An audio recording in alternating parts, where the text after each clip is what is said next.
essentially we are talking about race, and we saw one of the contenders not do so well, at least in appearance. And it's a mayor of a very moderate town, shall we say, in South Bend, Indiana. And Pete Buttigieg did not handle the situation with law enforcement as well as the African American community. So I'm very interested, Andrew, what would your first speech be on race? And how would you address the issue of seeing African Americans, one group of Americans that at a rate of incarceration, and we're talking about criminal justice here, there seems to be, at least by the data, a problem, yet an opportunity to fix something?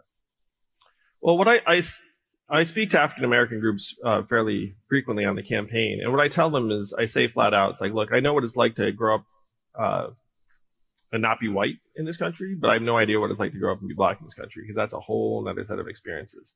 And what I say to them is, like, I think I know what it's like to have words used against you, but you all have numbers working against you. And in my experience, numbers are much more cruel and harsh. And the numbers are going to get even worse for African Americans in the years to come. A study just came out that said median African American household net worth will be 0 in 2053.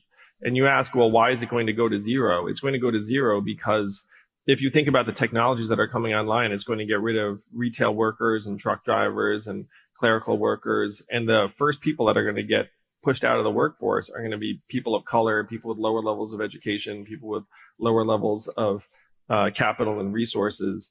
And so what I say to black communities, like, look, these inequities are actually not going to get any better. They're just going to get worse. And the only way to make it right for you is to do what Dr. Martin Luther King said in the 60s, which is just to have guaranteed minimum income, which is another name for the freedom dividend, because then you would be able to reconstitute many of their communities and give the kids a much better chance to learn. One reason why we're not making progress in education the way we'd like is that 65 to 70% of school children's academic performance is based upon non-school factors.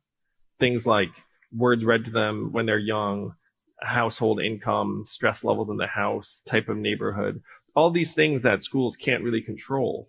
And so if you're an educator, you feel like you're being held accountable for 100% of kids' performance, and you can only control a third.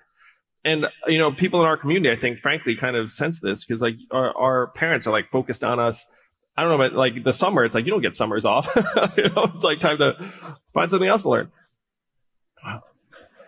And so if we're going to make things right for black people in this country, we're going to have to go much, much deeper, which includes trying to reconstitute the level of resources in the home. Well, one of the more divisive racial issues that